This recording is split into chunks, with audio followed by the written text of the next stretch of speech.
Shalom, everyone. Welcome to, I guess this is our 173rd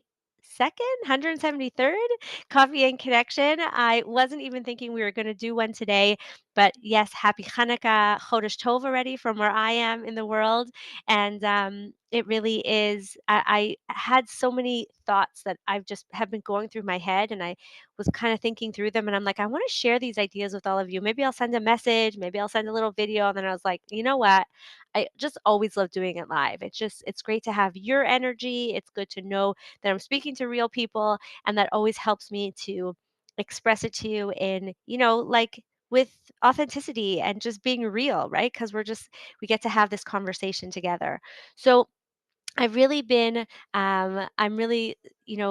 thinking a lot about we talked last week. It was already last week, 2 weeks ago, right? We finished already over a week ago. We had the turn conflict into connection masterclass, and the end, like we really finished on this note where, like, I shared with you a clear path of how we can really go from conflict to connection, how conflict can actually create connection.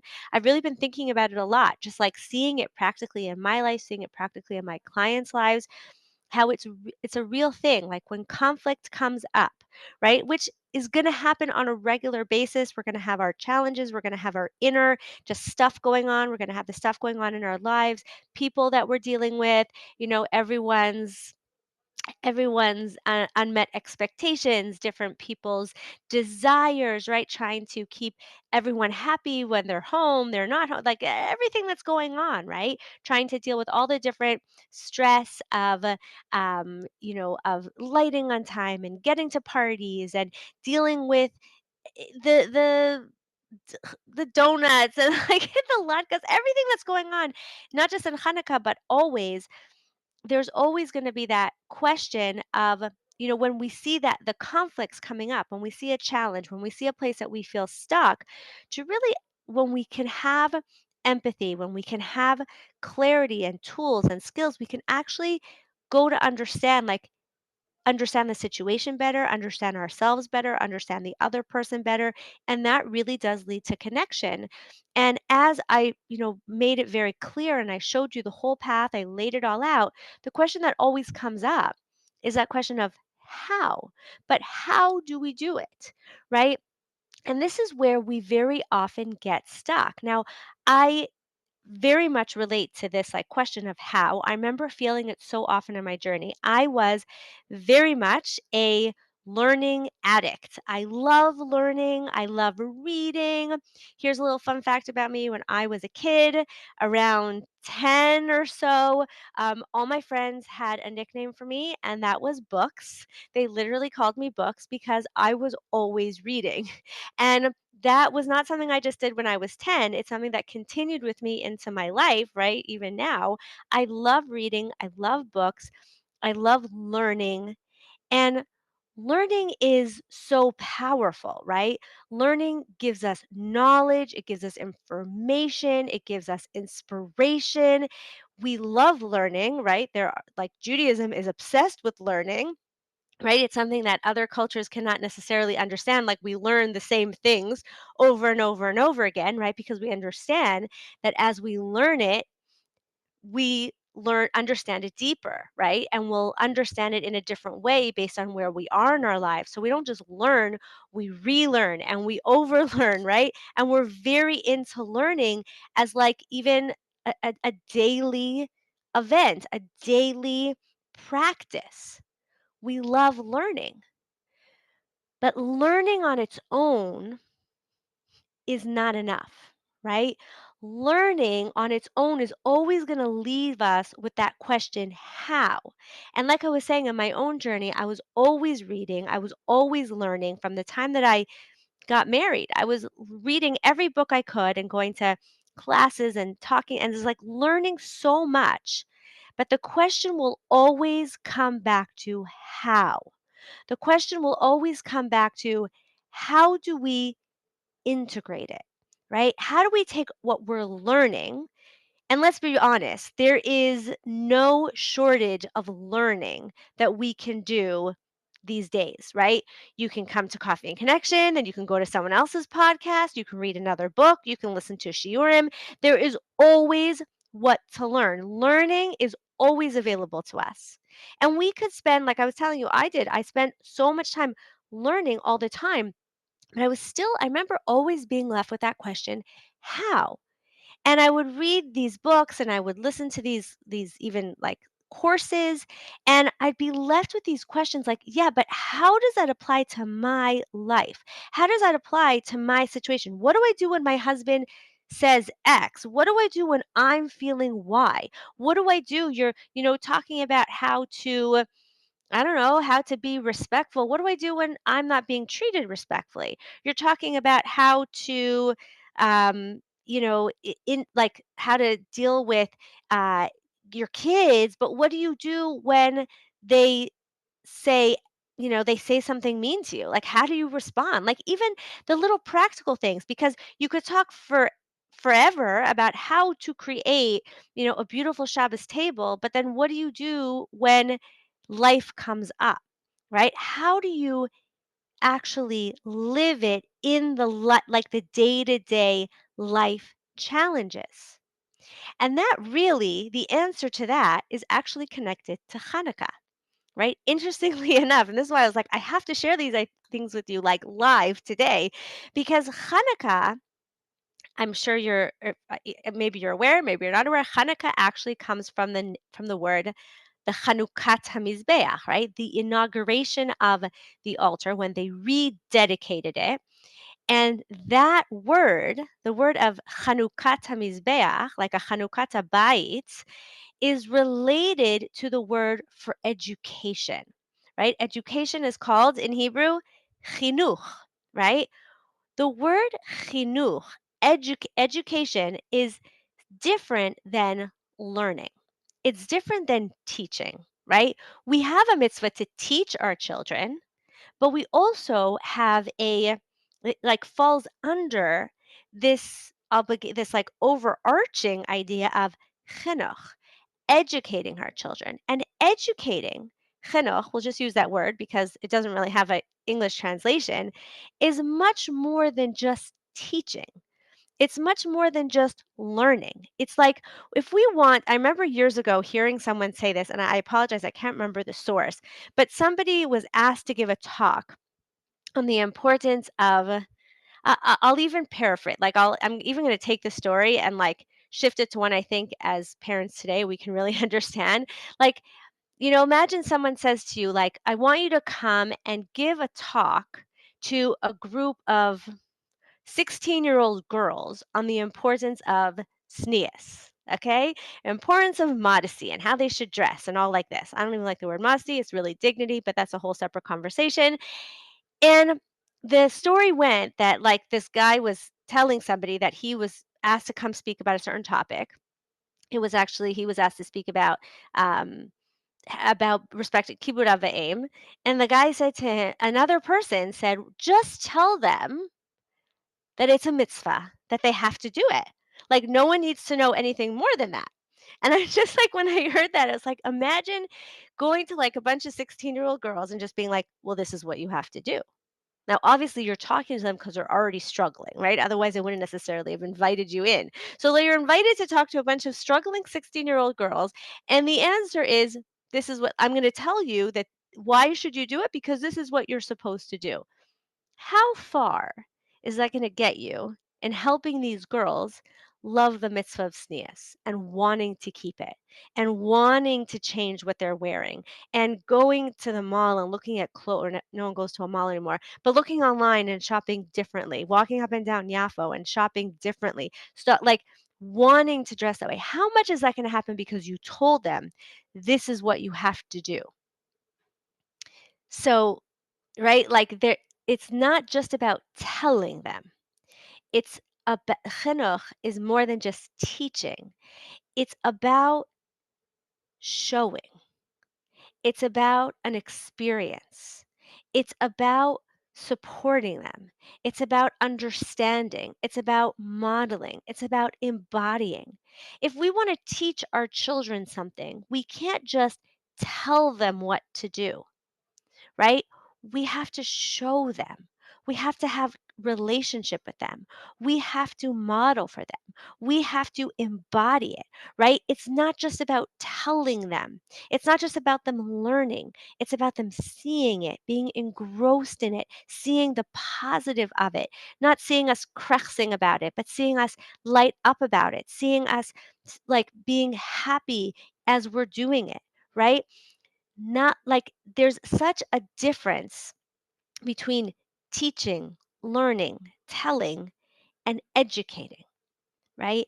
There's a deeper level that isn't just about knowing it on a surface, but being able to integrate it, being able to live it, right? As we live it, as we apply it, they see us, and as we see ourselves living with something, that's how we go further than just learning.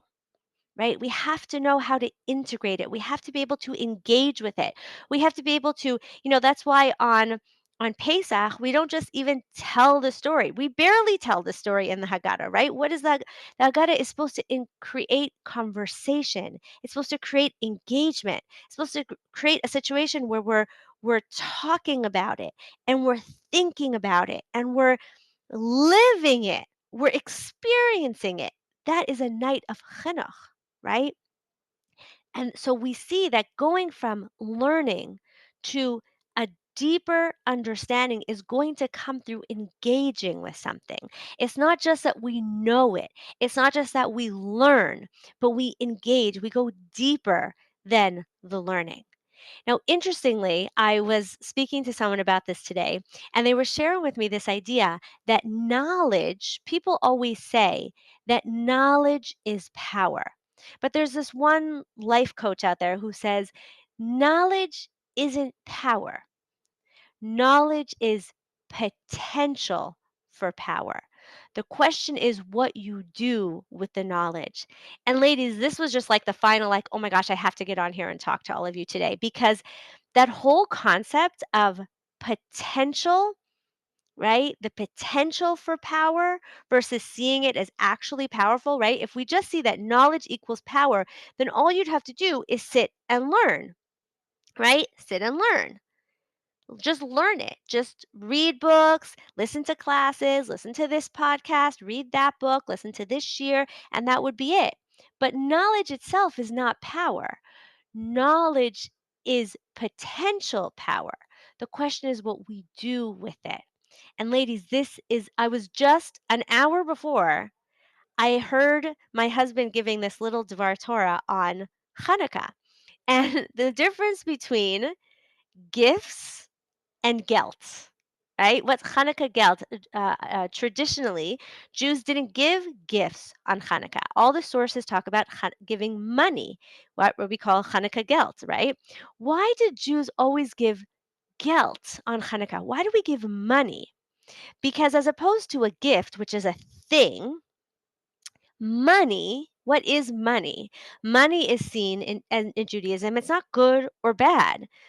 Money isn't a bad thing, it's potential, right? When you have money, you don't have anything. You have the potential to buy something with it, to do something with it, right? It's all potential. And that's really the difference between the Jewish approach to life, right? Jewish philosophy and Greek philosophy, right? Which is what Hanukkah is all about, that we're still fighting that. We have to remind ourselves how to fight Greek philosophy. Greek philosophy was all about seeing things as they are, right? And Judaism is very much about seeing things as the potential that lies within them, right? The Greeks saw the body as the end all be all, and we see the body, we see physical as potential, but we have to do something with it. Right. And we could do negative with it. We could do positive with it. Right. We talk about that all the time. The physical has so much potential. There's so much power in everything that you learn, in everything that we've learned, the hours that we've spent learning together, the hours that you've spent learning things in your life, all the hours that we learn, there is so much power in learning, but we have to make sure that we activate it. We have to make sure that we internalize it, that we integrate it, that we live with it. We don't just know these ideas, but we know how to apply them to our everyday lives. And ladies, that is what the Absolutely Feminine program, as I was calling it, the Ready for Connection Now program, is all about. It's where I not only teach you these tools and teach you the skills on a deeper level, it's where I show you how to use them through your own life.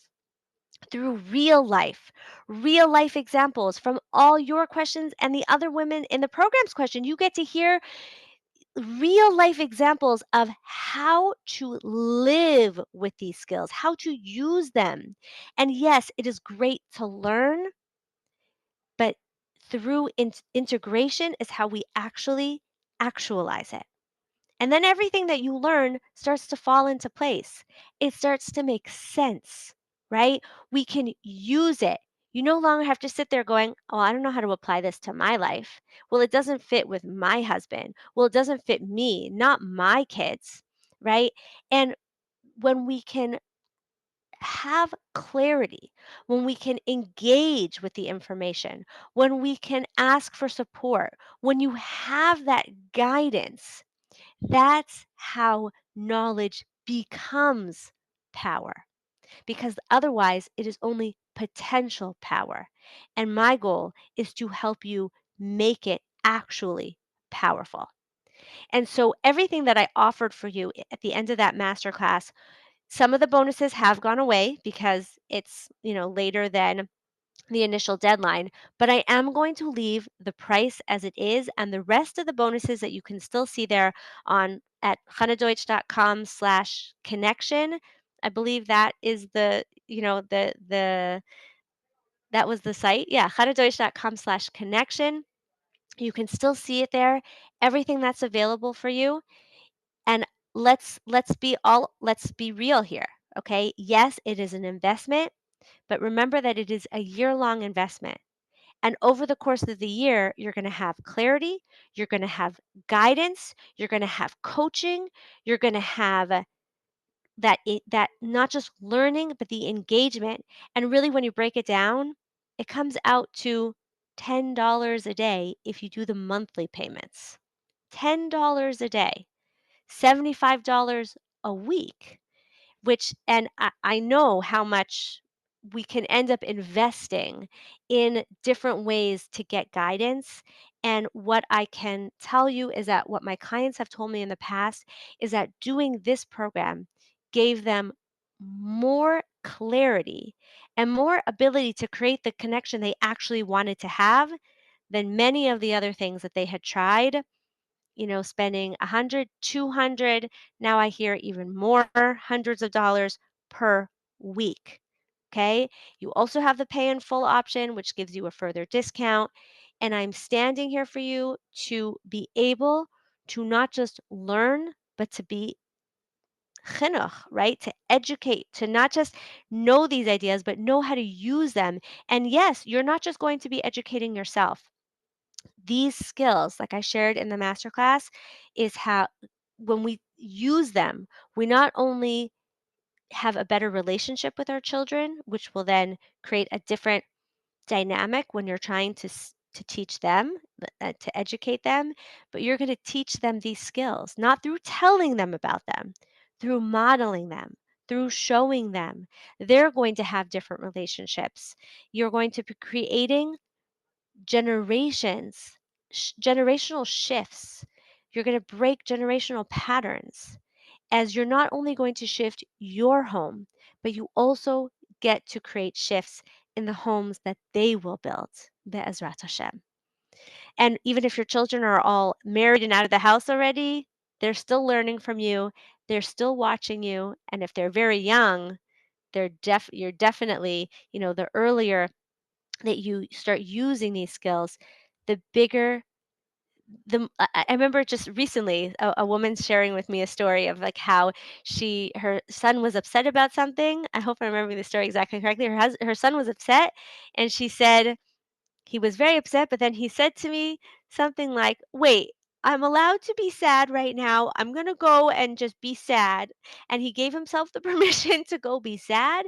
And then he came back and he was okay. He like used what, and she's never told him these ideas, right? I never sit there and teach my kids, to be gracious. I never sit with them and teach them to have empathy. I don't sit with them and teach them what respect looks like. I don't sit with them and talk to them about, honoring your feelings and being empathetic to other people, but they see it.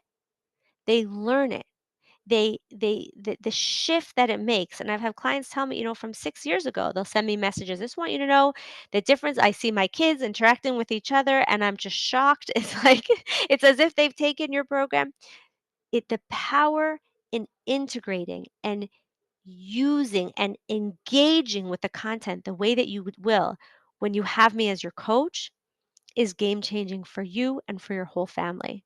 So I'm going to leave that option available at the price that it is with the bonuses that are still there until the end of Hanukkah. I invite you to check it out. If you have any questions, definitely get in touch with me. I have not been so into in my email, especially the last few days. I've been like with my family over Hanukkah, but when I know you've sent in a question, that also allows me to lock it in for you for when we can work through that question and see if and how this can work for you.